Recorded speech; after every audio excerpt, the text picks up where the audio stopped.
Everyone. My name is Alexa Griffith. I am the Manager of Content and Interpretation at Cooper Hewitt, the Smithsonian Design Museum, and we're so excited to join you here today at the Smithsonian National Education Summit 2023.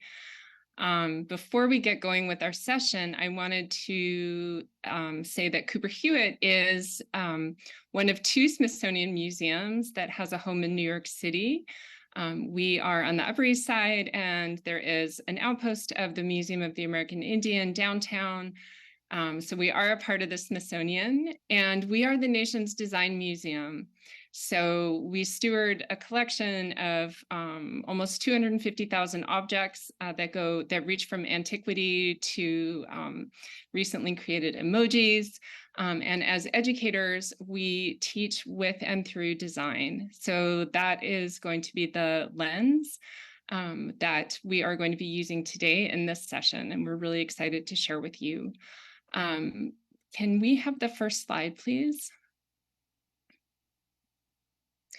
So this session is built on a curriculum that we created for the school year 2022 to 2023. And we had a really special opportunity at Cooper Hewitt in that for the first time since they were acquired by the Library of Congress, the incredible data portraits created by W.E.B. Du Bois and his students that were shown at the 1900 World's Fair in Paris were on view in our galleries as part of an exhibition called Deconstructing Power. And as educators, we wanted to make the most of this. It's very important for us to be able to show these original data portraits and to talk about them with our students. And so we were really excited to build the curriculum around it. And we also were very aware that we were coming into not post-pandemic, but a post-lockdown student experience. And we really wanted to create a student-centered curriculum that was very interactive, participatory, and one that really made clear to our students who are coming from all over New York City that we really care about them, and we want their opinion too, and we want their feedback. And so that was something that was really, really important for us in building this curriculum. And then the second thing, which is tangential, but also important, is we tried to create a curriculum that is very light on supplies, and the supplies that we did use were either reusable or recyclable. So it was a very simple curriculum in terms of materials, but we think it was very rich in terms of output. So I'm going to hand things off to my colleague Kirsten McNally, and she will introduce herself as well. Hi, yes, if we could go to the next slide, please. Amazing.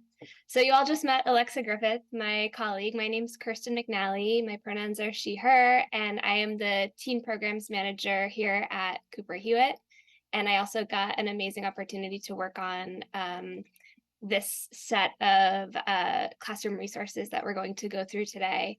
And I'm a former K-12 art teacher, so I'm very happy to be here with my people this week with you all. And we'll go to the next slide, and I think Joey will introduce himself. Hello there, I'm Joey Weiss. I work at the Cooper Hewitt as an educator with the school programs department, and also work in an arts and design capacity at a few other museums in the city as an educator.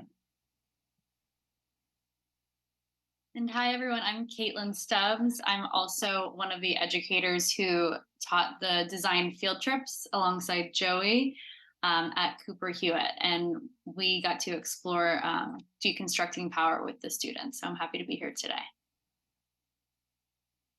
Can we have the next slide, please? So just a quick overview of what we hope that you can take away from this session. We're going to talk about how ways in which data connects to our students' daily lives. We are going to be looking at a few techniques for using data storytelling in the classroom. It's very flexible, it's very scalable, and it can really be built around wherever students are. And we're going to be exploring that curriculum, a lesson plan that can be adapted to your students, adapted for grades, 5 through 12.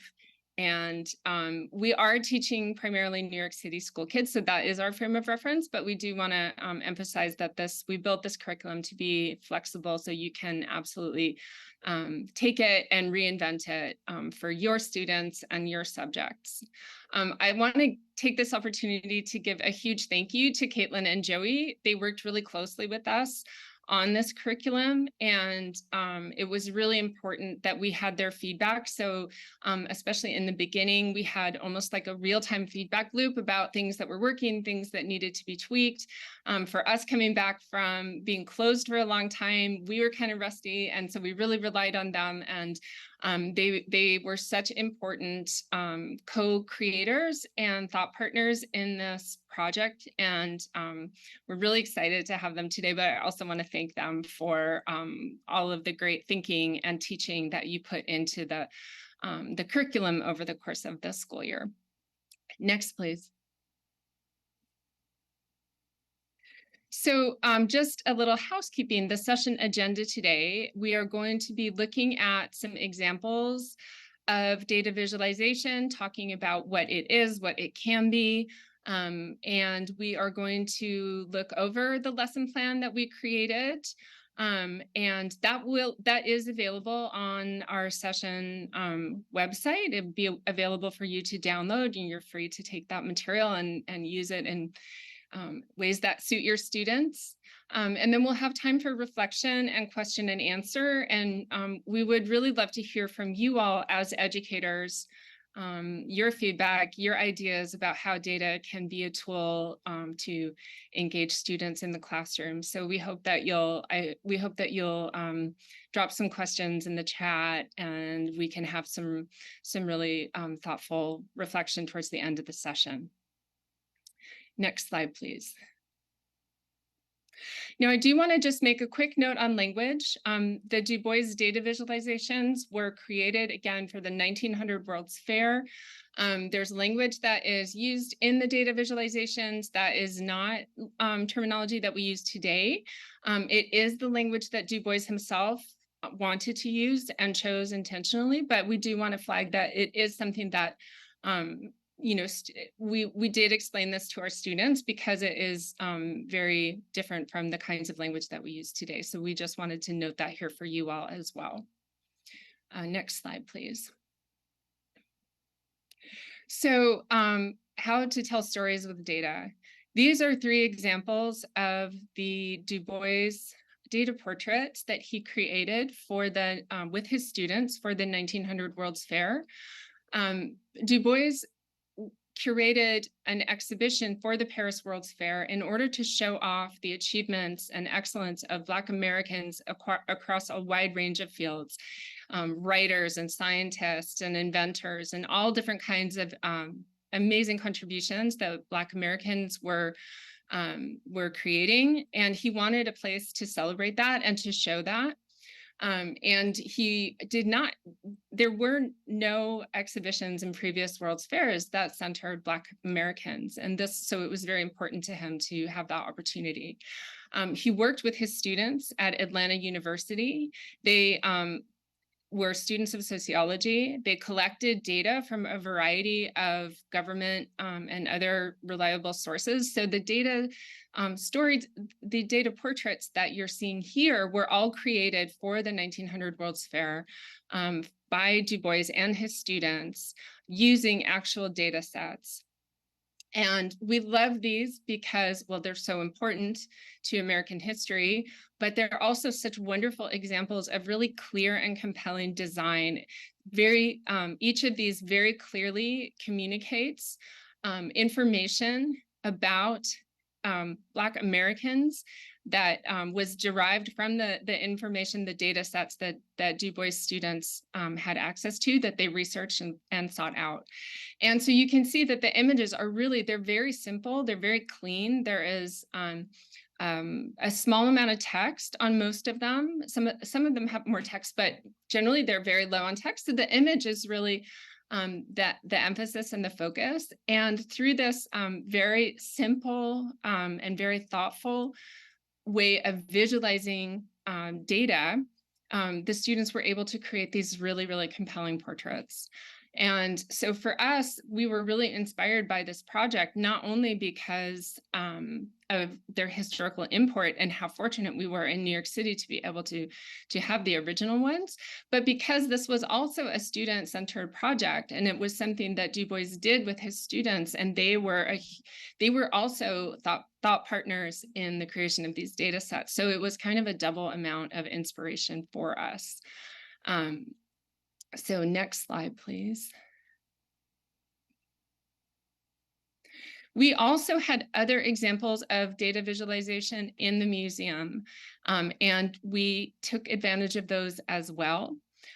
Many designers have been inspired by the data portraits that Du Bois and his students created, and we'll see some examples of that shortly. But this is a tool that continues to be used and honed and refined and reinterpreted by designers today. We have an exhibition on view now called Designing Peace, and one of the first objects that is in that exhibition as you enter is this Black Lives Matter street protest map. And this was a data collecting and visualizing project that was done between a variety of departments at Harvard and University in Berlin. And it is mapping from 2020, the summer of 2020, until now, places where Black Lives Matter protests happened, places where Black Lives Matter street signs were created. All of these things are documented really clearly on this map. I know it's very small for you all here, but we do have a link to the original one in our resource guide. But this was a very accessible example, especially for the older students. It was something that they could understand right away. They knew what it was, and so we could talk about it with them. We could talk about what is this map telling us. So we wanted to show that the legacy of these wonderful Du Bois data portraits was very strong in contemporary design today and still speaking very powerful messages. Next slide, please. So this is just more detail, showing nationwide the pattern of the Black Lives Matter street protests and signs. Okay, next slide, please. So I'm going to speak a little bit about another contemporary data journalist named Mona Chalabi. Mona is an amazing Pulitzer Prize winning writer and illustrator who uses data visualization as well. And Mona uses words, color, and sometimes even sound to just kind of rehumanize data to help us understand our world and the way that we live in it. So this slide contains two bar graphs, so kind of what we might think of as like traditional data visualization. As the first thing I think of when I think of data viz is like a bar graph or a pie chart. But there are a lot of things that I think Mona does differently here and does extremely well. So let's look at these together. On the left, we have a hand-drawn bar graph, but noticeably each bar is a raised fist. And this helps us visualize the countries who have had female heads of state and for how long. And it also shows us, in this case, how far behind the United States is. You can see there's no fist at all there. And the contrast with other countries in this case really, I think, punctuates her point.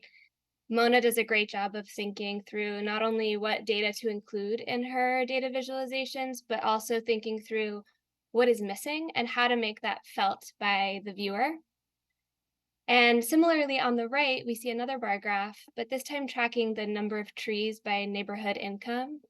And in both cases, data storytelling, data visualization has this very powerful ability to tell stories that might not otherwise be told or might be hard to understand.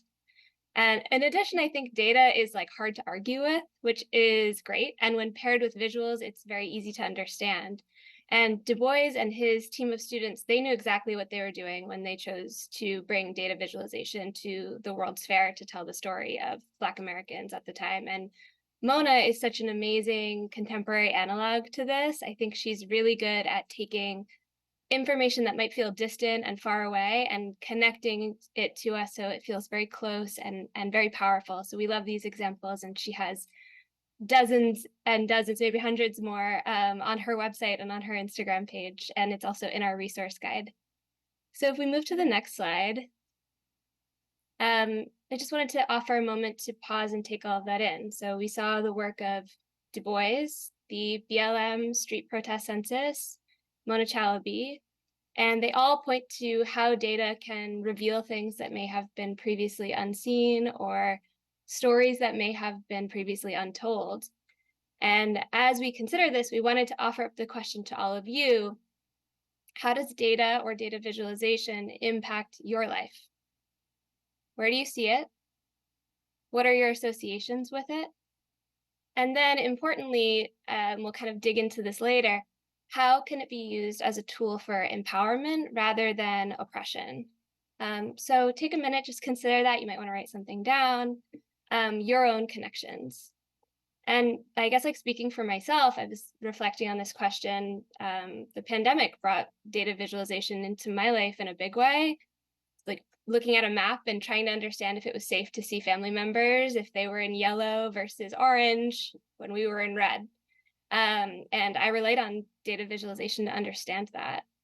Another side of this, I think, is worth noting that data visualization can also uphold systems of racism and inequity. So far, we've pointed to great examples of data visualization, but like, data is not just magically unbiased. Quite the opposite. The way data is constructed and visualized and interpreted will always hold information about a person's reality, their bias, and their blind spots. So I think it's useful to think about how that might show itself too. So again, we wanted to offer this question on how data impacts your life for good and bad. And we'll get into our students in a little bit, but I've heard throughout this whole week a lot of questions around, as educators, our touch points are also really important. So we wanted to invite you to consider this. Alexa or Joey or Caitlin, do you all have any like connection to data prior to working on this project and running these field trips? Something that's on my mind that's been helpful for me thinking about data visualization specifically is like, for example, the Black Lives Matter street mural map or the Du Bois visualizations. How is looking at this different than if I just saw like a list of the data points? Like, how is the visualization helping tell that story, and how does that change my experience with it? So that might be something to keep in mind. That's great. And if we can move to the next slide, it kind of punctuates how important this work is. And so thank you for mentioning that, Caitlin. Bringing it back to a quote from Du Bois, he said, "Either the United States will destroy ignorance or ignorance will destroy the United States." So this does relate to data visualization. It was part of his Niagara Movement speech in 1905. Du Bois was challenging white supremacy and addressing a group of other civil rights leaders of the time. And for context, the Niagara Movement was a forerunner to the NAACP. But in this quote, he describes this tipping point or a fight to move our country forward.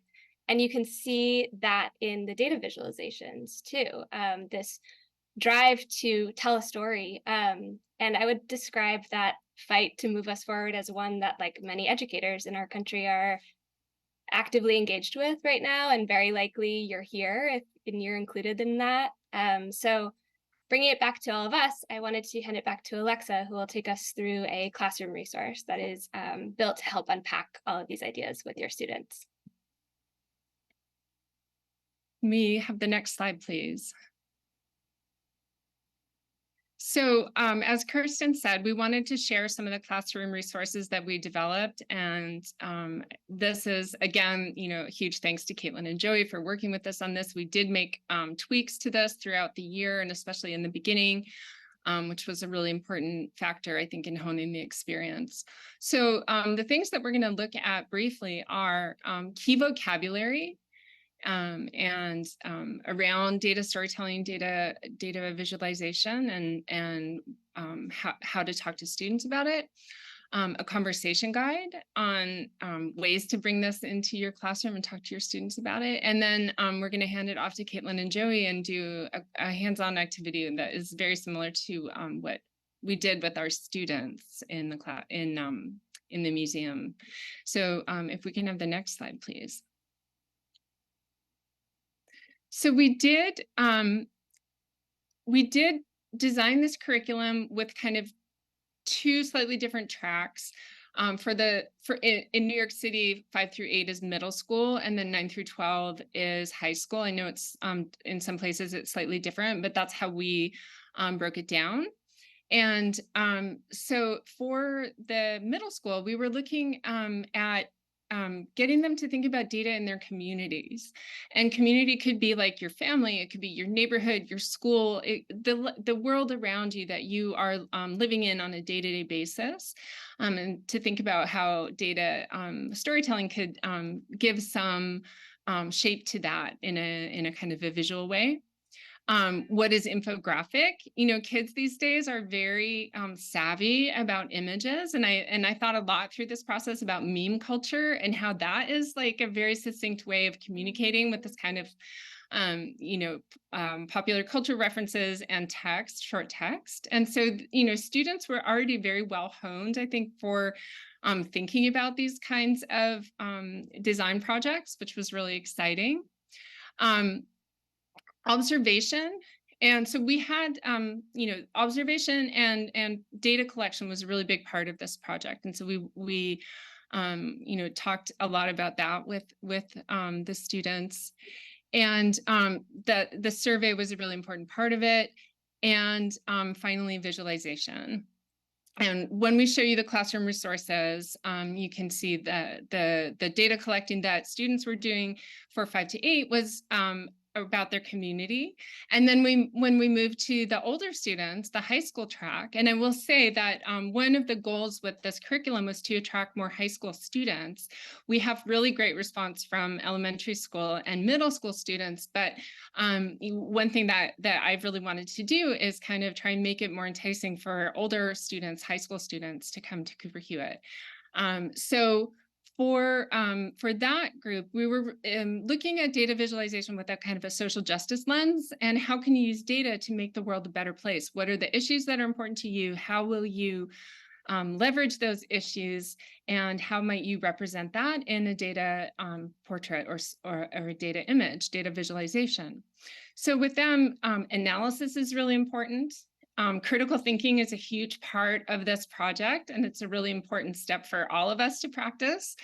Back to Kirsten's point about, data not being neutral, like students need to learn to approach data with a critical mind, to think about the data and how it's presented is really important. Data itself was a really interesting conversation to have with students, and we got the educators can tell you, for a lot of them, a lot of students, the first thing that came into their minds is cell phone data. And I thought that was amazing. And it just tells us so much about, the day-to-day life of our students. Like, cell phone data is a really huge part of it. So that was really interesting and revealing to us. Evaluation, bringing back this idea of the critical eye, and how you want to construct the image for your data. And again, infographic is a really important idea. Meme, all of that kind of like the combination of word and image is something that we really wanted to highlight. And iteration is a word that we use a lot at Cooper Hewitt, and it's something that I think is really valuable in that it's slightly less intimidating for all of us than revision. Like I get kind of like, when I have to revise something, it feels like so much work. But if I'm iterating, it's just like, I'm like figuring out how to make it better and make it more effective. And somehow it happens with more enthusiasm. So all of those processes are really core to the curriculum and things we thought about. Next slide, please.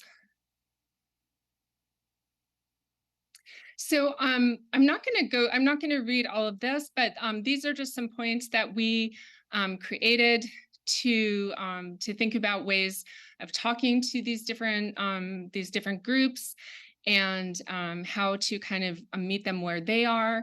And again, Caitlin and Joey were really important in that, you know, some of the middle school groups were really, really ready for the high school track.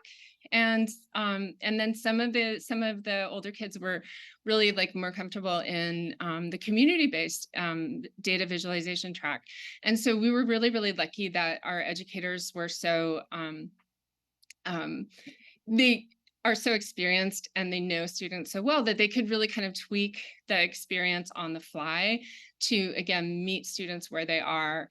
And that was super important to us, again, in this kind of post-lockdown, re-entering field trip world, re-entering the classroom in real life. We knew from a lot of students, and this was kind of shocking, that for some of the students, they had not been in a museum before, because they were not old enough to go on field trips when the pandemic hit and schools went into lockdown. And for some of them, it had been a long time. So for all of us, it was like, how do we make this re-entry into museums really exciting and interesting? Okay, next slide, please. At this point, we're going to hand it over to Caitlin and Joey, and they are going to walk us through this really fun hands-on warm-up that you can adapt for your students.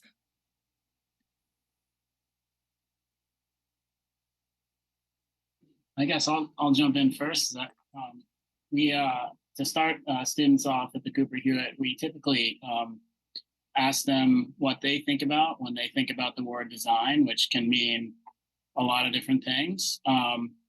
But it was quite fun to kind of tilt that idea a little bit this year and take that question and turn it into a collection of data. So you see the picture there with the Post-its. We started off by asking students what they thought about when they heard the word design, but then kind of color coding Post-its. So for example, if you could make it up yourself, but like pink might have to do with architecture. And if you thought first about fashion, then you would choose a green Post-it. Or if you thought more about coding and information design, you would choose a blue Post-it, and so on and so forth. So we started with the Post-its, and it was a kind of way to have students immediately kind of do an activity before we talk too much and before we bored them with, you know, big words like data and other ideas like that, especially for the younger students. And one thing that I particularly liked about this was, I know when I hear the word data, I don't get super excited. It kind of feels like something either bad, you know, after the pandemic, or if not bad, like we're talking about cell phone plans, it's like something very far away and kind of not bodily or physical. So one thing that I really enjoyed about this activity was after the students had done it, you had this like physical collection of Post-its on the board. And it was like, well, this is a data set. What you're looking at right now is all of your opinions on design. So that was one thing that I thought that was fun and quite effective. And you could use Post-its for this, but we also maybe midway through the year pivoted to using popsicle sticks, because it was just easier for the amount of students we had coming through the museum. So we would have them drop the colored popsicle stick on the floor, which a lot of times they thought was really fun. And then, yeah, it was a great way to look at something really colorful, something really fun, and say, this is an example of data visualization. You can look at these colors and immediately get information about us as a group and what we might have thought about design. Another quick anecdote that was interesting was we started with Post-its, and this kind of goes some of these like larger points that are hard to get across to younger students kind of by talking. But I think one thing that happened was we had students tear Post-its because they really didn't want to choose one category for design, even though the teacher, me or Caitlin, said, no, you have to choose one. They broke the rule and said, well, I'm not going to choose between architecture and product design. I'm going to do both. And I thought that was quite interesting, because it was like they were kind of interrogating the power structures of who came up with the data set in the first place, not in a kind of super heady way, but just kind of on the floor, which was quite interesting.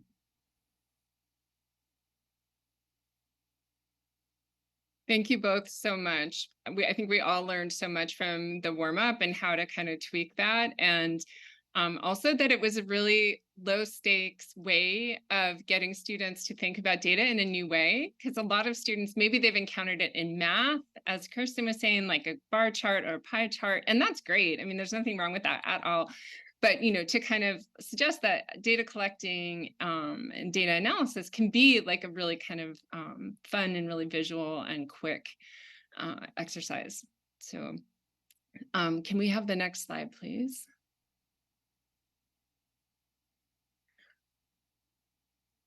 We have another moment of reflection, and this is another one. I'm sorry, I'm going to let Caitlin and Joey, this is yours. I'll give you back the mic.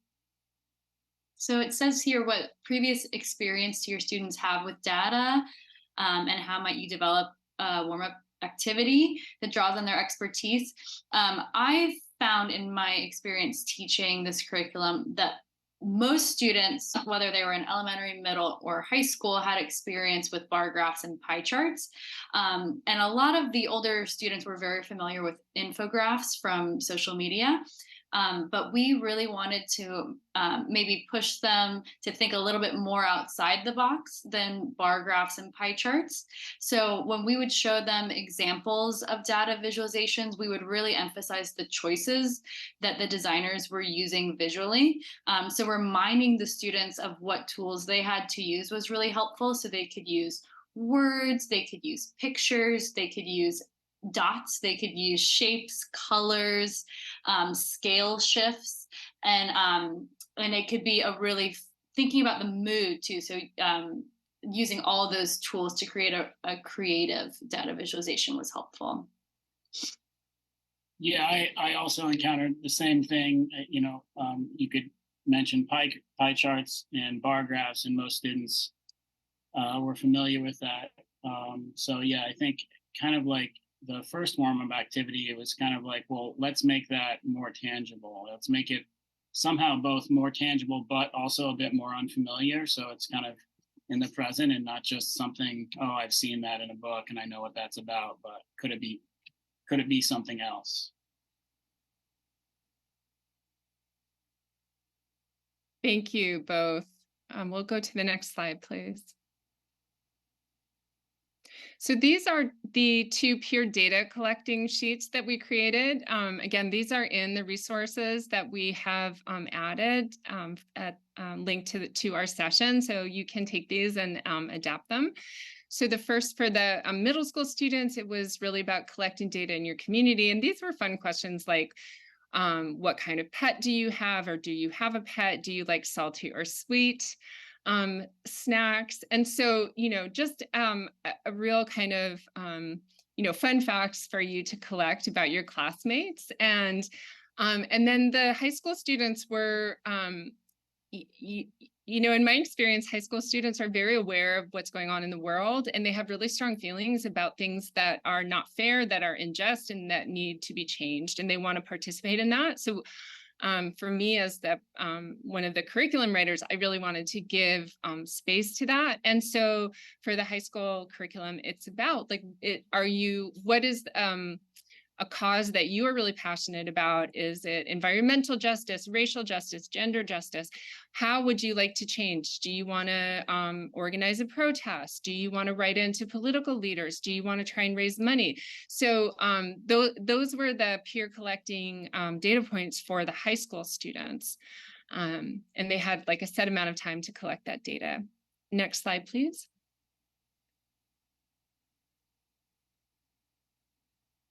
These are some great images of students working on their data visualizations. Again, it was very simple: markers, pencils. They did have, they were able to take some pencils and paper into the galleries. And so there were select sketching opportunities too. We wanted to continue to engage them with their hands and their brains. And that was a really important part of the field trip. And we were so impressed with their imagination and how they gave shape to the data that they collected. Can we have the next slide, please? So these are two examples from the younger track. And, one is collecting the data in glasses to show the different types of snacks that their peers enjoyed eating. We just thought that was so creative and so fun. And then also in the snack area, in the snack data collecting, is this wonderful example with these kind of candies that represent actual data points that the student collected and then visualized. And most of the time they would make a key so that we would know, like yellow, and I can't remember, but yellow is salty and green is sour. And so, these are really wonderful, playful, whimsical, creative ways that they had of visualizing this data. Next slide, please. And these are some of the high school students' examples. And I will say that we kept so many, anything that the students kept after the field trip, we collected. And all of us in Cooper Hewitt, the learning department, are so moved by the work that these students did with Caitlin and Joey. So these are some of the high school ones. And this particular student on the left was really interested in gender justice. On the right, looking at environmental justice. And especially with the high school students, sometimes they would do kind of almost like what I call rhetorical data visualization. So it's not so much about the specific numbers, but giving form to this this cause that they felt really, really passionate about. And we thought that was really exciting too, that they could, create a really moving graphic based on data that was meant to change minds and influence their peers. And we loved that. And so we're going to keep all of these. We're so inspired by their creativity. Okay, next, please. This is another one, just showing the range of styles. It was so impressive to see the range of styles that these students came up with. So much originality. Next slide, please. This is an image from our 2023 high school design competition. Everyone in the learning department got very inspired by Du Bois and the data portraits. And so a lot of our initiatives kind of borrowed from that and the high school design competition as well. So this is a national competition that our department runs every year. And the challenge question this year is how can you use data in your community? And so this particular student was looking at gender discrepancies in museums, very timely, very appropriate for Cooper Hewitt. Next slide, please. And these are two incredible. The one on the left was a finalist, and the one on the right is the person that won the competition that was just announced last month. And these are obviously, some schools have more resources and teachers who are able to do this kind of work with their students. So we're seeing really powerful examples here. On the right, the student was at a public high school that was specializing in art in Miami, and she was very interested in climate change and how to visualize the kind of conditions in Miami and what kind of native plants could help ameliorate the climate change that Miami is experiencing. So both of these are just, so thoughtful and sophisticated, and we're of course completely blown away by the sensitive way that they were able to build data storytelling into these projects. Next slide, please. And just very quickly, we also wanted to walk the walk with our students. So we worked with Georgia Lupi, a data designer at the Pentagram firm, and she created this wonderful data wall for us. And so the idea was for the students to pick what borough they were visiting from, what age they were, and then there were 6 options for what kind of experience they had. So it was confused, excited, inspired. There was a whole range of experiences that they could document. And then they tied a colored ribbon in that color onto this data wall. And so this was, we told them, and we want to see how your experience was at Cooper Hewitt. We need this information too. We want to make sure we want to make sure that we can improve our experience for you next time you come back. And also that your opinion is really important to us. It really matters if we want to hear about that experience. So we have some photos here of this project. Can we have the next slide, please? these are some examples of our educators doing the data wall. It was usually something that they did towards the end of the field trip. I'll let Caitlin and Joey weigh in about the kind of like practical realities of that, which we learned a lot from. But it was something that, you know, we noticed our security staff were really excited about the data wall. Our regular staff, our visitors are really curious about it. So we think it was a really successful way to kind of complete that circle of data collecting and visualization. Next slide, please. And I'm going to hand it off to Caitlin and Joey to talk about the pros and cons of this experience. Yeah, I think this wall was such a fun way to make data colorful, bright, interactive, and tactile too. I think students loved being able to touch the ribbons and tie them. We did find that because this wall was for K through 12, so every field trip, no matter the age, would add a ribbon to this wall at the end. We did find the younger ones might not know how to tie ribbons yet, so we needed to allot for more time for people to line up so there's not a traffic jam and to help people tie. Whereas with the older groups, most students were able to tie on the wall pretty quickly. Joey, did you want to add to that? Yeah, I agree. It was another great way, especially at the end, to just physicalize the data collection process and make it a felt thing and make it very specific to their experience. And one other interesting thing was just to see the distribution, you know, where students were coming from as a whole. I noticed students that were just kind of taken by, oh, it looks like there's a lot more people coming to museum from Brooklyn than Staten Island. So that was another kind of less intended, but very interesting takeaway too.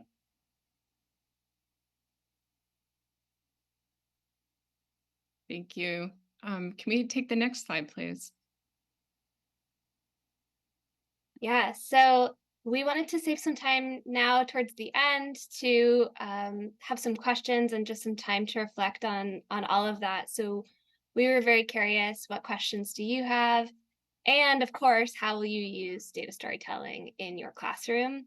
And there's been a couple of questions that have been posed. So I will start by posing them to the group. The first one is from Michelle Henry, and Michelle says, I'm curious about the personal struggles and experiences of change makers that have been profiled or highlighted during the summit. So for example, Du Bois in this case. I'm thinking, and perhaps some of the other folks that we made mention of, are there resources you would recommend within the Smithsonian Circle? Library of Congress comes to mind, but what others can you provide? I will say that in our classroom guide that is linked on this session, we have a list of resources that are all fabulous in terms of what might be best for middle school, what might be best for 9 through 12.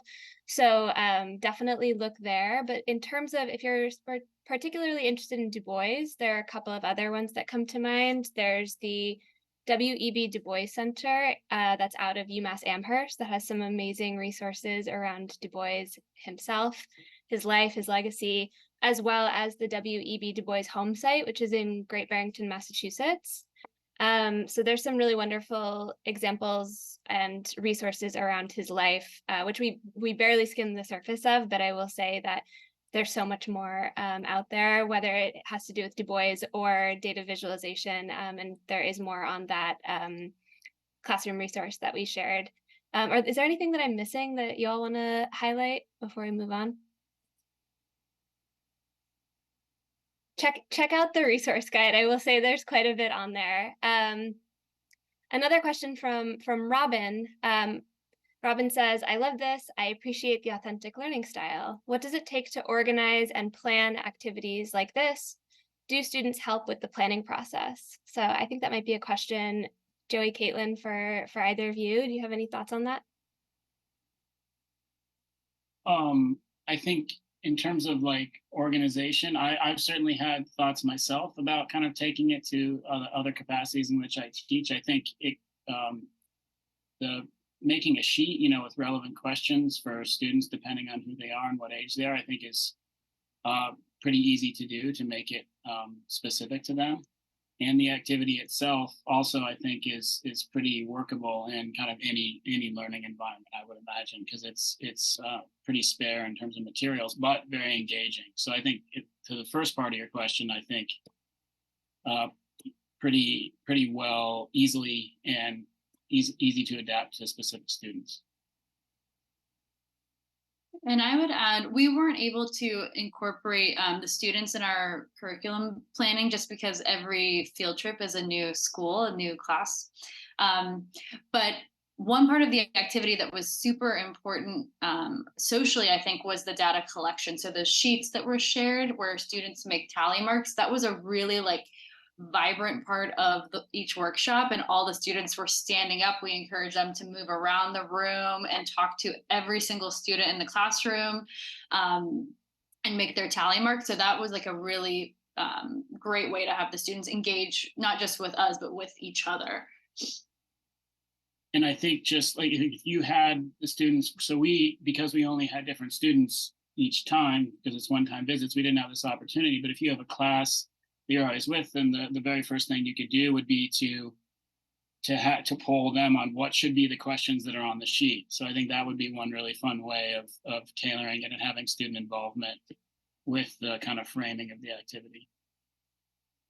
Yeah, I love that. I think students generating their own inquiry, like where they are coming up with the question that they want to record and the data that they want to collect, that's like a super powerful kind of next step to all of this, and would definitely recommend it. When we got the chance to speak to Mona Chalabi, whose work we shared in a previous set of slides, and she said that when working with students with data visualization, one thing she noticed is that students either want to know if they're normal by collecting data or they want to be the outlier, which I thought was really interesting, particularly in work with high school students. Because I don't know, as a high school student, I certainly wanted to know if I was normal, and data does help with that. Another question for you all is from Jen, and Jen asked, after you finished using the data wall, did you record and analyze the data? So what does that look like as the data wall grew? As the person who was sort of managing the data wall from a practical point of view, we haven't decided exactly how we're going to analyze that data yet. I mean, we have certainly all spent time looking at it and kind of, without a kind of scientific approach, assessing the data. As Joey was saying, we were surprised that we were getting a lot of students from, we're on the Upper East Side, and we had a lot more students from Brooklyn and the Bronx than we thought that we would have based on our pre-pandemic visits. So we learned a lot in that way. But we as a department need to kind of figure out what to do with it before the next school year. So more to come. Yeah, and I will also say the data wall itself made me think of when I was a classroom teacher, especially being the art teacher. I was tasked with billboard or bulletin boards throughout the whole school, and the data wall is a nice one because it's there and it is built to grow, and it can be something that's becomes part of a student's day-to-day to pass and to start to notice and to make conversation about. So it is like a very easy implementable thing. And I think to kind of round us out, we have one more question from Palmer, which is, how are students retelling the story from data visualization? So what I understand that to mean is like, how did you notice students were putting their own stamp on these data visualizations, and like what was coming out of some of that work? Any way to sort of crystallize that as we end our session?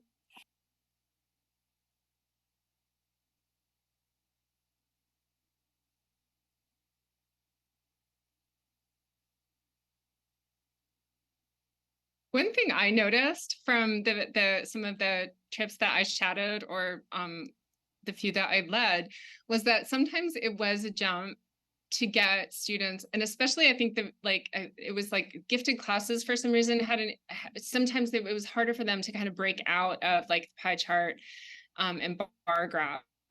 And so I'm curious for you guys who were immersed with these students for much longer than I was. If you had any, like, how did you get them to kind of break out of that and sort of like, explore their own ideas for visualization? So with the Du Bois exhibition, I would really emphasize that this was a time before printers existed, and these were drawn by hand with colored pencils, and then they were shipped across the ocean to Paris. And like, why do we think Du Bois and his students wanted to take the time to figure out what shapes to use, to collect all this data, to make these visualizations? Why do we think they wanted to spend all that energy? And then just reminding them once we got back into the studio and the classroom, like, these are your tools. You could use shapes, you can use color, line, and just really reminding them all the tools that they have that we've experienced in the galleries and we saw examples of.